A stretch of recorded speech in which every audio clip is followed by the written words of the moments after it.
বিসমিল্লাহির রহমানির রহিম।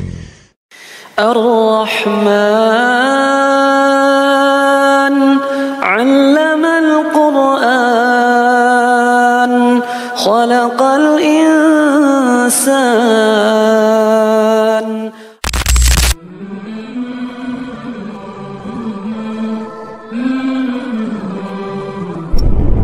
আসসালামু আলাইকুম ওয়া রাহমাতুল্লাহ। কোরআনের সুর ও সৌন্দর্যে আপনাদের স্বাগত। সূরা আর রহমান কোরআনের এক অসাধারণ, কাব্যময় ও হৃদয়স্পর্শী সূরা, যেখানে বারবার প্রশ্ন করা হয়েছে, তোমরা তোমাদের প্রভুর কোন কোন নিয়ামত অস্বীকার করবে? কিন্তু আপনি কি জানেন এই সূরাটি কবে, কেন আর কোন প্রেক্ষাপটে নাজিল হয়েছিল? সূরা আর রহমান কোরআনের ৫৫ নম্বর সূরা। এই সূরার নাম এসেছে এর প্রথম আয়াত থেকে। আর রহমান অর্থাৎ পরম করুণাময়। একে কোরআনের অলঙ্কারও বলা হয়। এই সূরাটি মক্কায় নাজিল হয় যখন রাসূলুল্লাহ সাল্লাল্লাহু আলাইহি ওয়াসাল্লাম মক্কায় মানুষকে এক আল্লাহর দিকে আহ্বান করছিলেন। তখন তিনি আল্লাহর গুণবাচক নামগুলোর মধ্যে আর রহমান নামটি বেশি ব্যবহার করতেন। যেমন সেজদায় গিয়ে তিনি বলতেন, ইয়া রহমান, ইয়া রাহিম।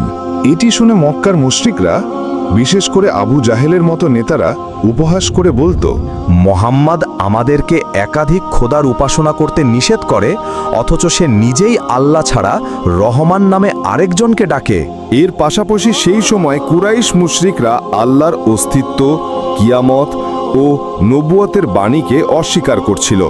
তারা বলতো, কারা তোমাদের এসব শিক্ষা দিল? কোরআন কিভাবে আসছে?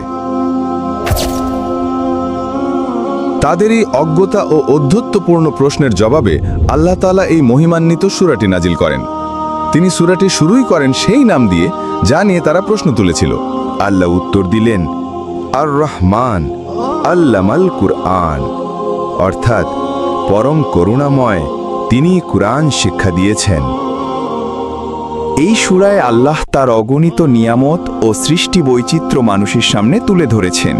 আকাশ, মাটি, পানি, সূর্য, চাঁদ সবই তার সৃষ্টি, এবং প্রতি নিয়ামতের পর তিনি প্রশ্ন রাখেন,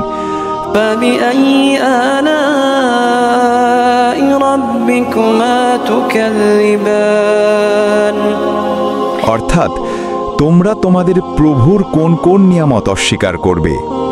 এই আয়াতটি ৩১ বার পুনরাবৃত্তি হয়, যেন মানুষের ঘুমন্ত হৃদয় জাগ্রত হয়। রাসূলুল্লাহ সাল্লাল্লাহু আলাইহি ওয়াসাল্লাম একবার সূরা আর রহমান জিনদের সামনে পাঠ করেন। প্রত্যেকবার যখন তিনি বলতেন, তোমরা তোমাদের প্রভুর কোন কোন নেয়ামত অস্বীকার করবে, তখন জিনরা বলতো, হে আমাদের রব, আমরা তোমার কোনো নেয়ামত অস্বীকার করি না। মানুষ যখন চুপ ছিল, জিনরা তখন প্রভুর প্রশংসা করছিল। কি বিস্ময়কর এক ঘটনা! এই সূরা আমাদের শেখায় কৃতজ্ঞতা, আল্লাহর রহমতের উপলব্ধি, আর সতর্ক করে দেয় কিয়ামতের ভয়াবহতা থেকে। এটি শুধু কোরআনের একটি সূরা নয়, বরং হৃদয়ের ডাক, যা মানুষ ও জিন উভয়ের জন্য। আজও আমরা কি এই প্রশ্নের উত্তর দিই? তোমরা তোমাদের প্রভুর কোন কোন নিয়ামত অস্বীকার করবে? চলুন আমরা কৃতজ্ঞ হই, আল্লাহর কথা স্মরণ করি, আর সূরা আর রহমানকে হৃদয়ে ধারণ করি। ভিডিওটি ভালো লাগলে লাইক দিন, শেয়ার করুন এবং সাবস্ক্রাইব করতে ভুলবেন না। আর যারা ফেসবুক থেকে ভিডিওটি দেখছেন, অবশ্যই পেজটি ফলো করে রাখুন। আরও ইসলামিক ভিডিও পেতে চোখ রাখুন কোরআনের সুর ও সৌন্দর্য চ্যানেলে। বিসমিল্লাহির রহমানির রহিম। আর-রহমান আল্লামাল কুরআন খালাকাল ইনসান আল্লামাহুল বায়ান।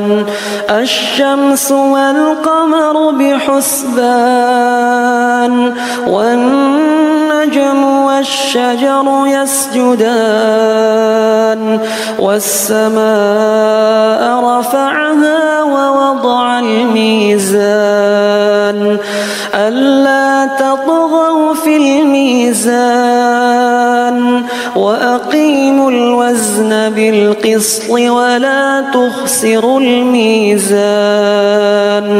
والأرض وضعها للأنام فيها فاكهة والنخل ذات الأكمام والحب ذو العصف والريحان فبأي آلاء ربكما تكذبان